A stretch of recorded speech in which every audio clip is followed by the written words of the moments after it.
So I recently went through a period where I was eating a lot of meat and carbs, training hard, and I managed to gain 10 kilograms or 22 pounds of muscle in just 3 months. So in today's video, I will show you exactly what my day looked like, and hopefully this video will help you out if you are skinny and you want to gain some weight. Let's begin. I was about 68 kilograms or 149 pounds at the start of this transformation, and my goal was to gain both strength and mass. So I decided that I will eat as much as possible without getting too fat. This meant around 3,500 to 4,000 calories per day. It might sound like a lot, but trust me, if you really want to pack on some pounds, you can easily consume this amount of calories every single day. The main reason why I decided to eat this much meat and carbs is because they are the most filling macronutrients, especially carbs. They fill you up instantly and make you feel great. The least filling macronutrient is fat. That's why when you are on a diet, you always have cravings for something fatty, because your body wants to replenish those fat stores. But when you are trying to bulk up, you want to be in a caloric surplus and not a deficit.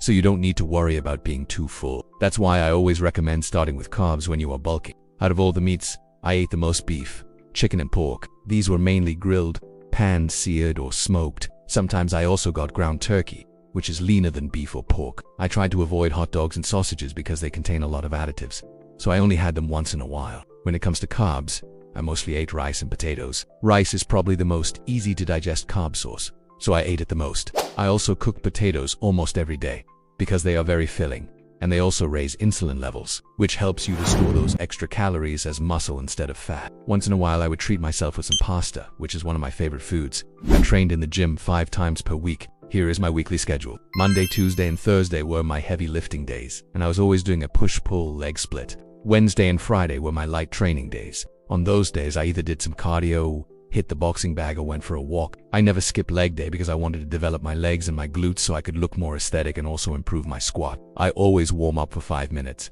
and then I do my first exercise for the day. After each exercise, I rest for about 2 to 4 minutes to fully recover for the next set. When I'm happy with my progress, I will take a progress picture and record my lifts. Then I will go back to the first exercise and repeat the same amount of sets and reps. When I'm not happy with my performance, I try to do even more the next time so I can break past that plateau. Even though I was eating a lot, I still managed to stay relatively lean. This is because I was training hard. To build muscle, you need to constantly stress your body, because this stress will force your body to adapt and become stronger. If you are a skinny guy and you are struggling to put on weight, then stop doing endless crunches and start lifting heavy weights. Now let's talk about my supplement stack. I wasn't taking any supplements during this whole process. You don't need any supplements if you are eating right and training hard. When it comes to sleep, I always try to get 8 hours per night. Sleep is one of the most underrated factors when it comes to building muscle.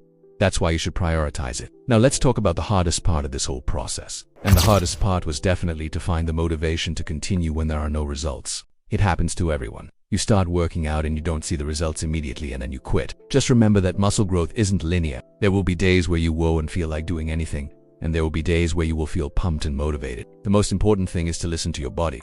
If you are tired, then rest. Don't try to push yourself too hard because you don't want to get injured. After 3 months of hard work, here are the results. I gained 10 kilograms or 22 pounds of muscle. The scale says that I weigh 78 kilograms or 172 pounds, but I actually weigh more than this because I'm a bit bloated. Another big change was my body composition. My biceps got bigger and my waist got smaller, so now I'm looking more shredded than ever. My deadlift increased from 130 kilograms to 180 kilograms. My bench press went from 70 kilograms to 100 kilograms, and my squat increased from 90 kilograms to 130 kilograms. After these 3 months, will I cut or bulk again? Well, I will cut next. Even though I look pretty lean, I'm actually quite bloated. I think I will weigh myself tomorrow morning to see exactly how much fat I gained during this bulk. If I gained around 5 to 7 kilos of fat, then I will be very happy with this result. This means that I packed on 3 to 4 kilos of pure muscle. Now let's answer some frequently asked questions. First, what kind of protein powder do you recommend? I personally don't recommend any protein powder because real food always comes first. So if you are eating enough meat and eggs, you don't need any protein powder. Second, should I lift heavy or do cardio? Cardio is good for your health, but if your goal is to gain weight, then you should definitely lift heavy weights. Remember that muscle growth isn't linear. You will have days where you won't feel like doing anything. So just take a rest and do some cardio. Third, is it important to take supplements? No, supplements are not necessary if you are eating right and training hard. Fourth, how much water should I drink? I always try to drink at least 3 liters of water per day. Staying hydrated is crucial, especially when you are putting on weight. Fifth, What should I do if I'm stuck at the gym? I recommend that you watch some videos about the exercises you are doing so you can learn the proper form, and maybe you will get some new ideas and motivation. You can also ask a friend to spot you when you are doing your sets. And the last question, if I have the money, should I hire a coach? Yes, hiring a coach is definitely worth it, because he can guide you and correct your form. Now let's talk about my biggest mistakes. At the start of this journey, I was making a lot of mistakes. I didn't know how to cook and I was buying a lot of pre-made meals. But even though they tasted delicious, they weren't the healthiest option. That's why I suggest that you cook at home. This way you can control exactly what you are eating. Next, let me share with you some words of motivation. There will be days when you don't feel like doing anything. And even if you manage to do something, you still won't see results immediately. That's why you need to remind yourself of your goals and why you started in the first place. You will get there eventually. Just keep pushing yourself and don't be afraid to experiment. Here is my full 3-day workout plan. Feel free to use it. Thank you for watching and see you in the next video.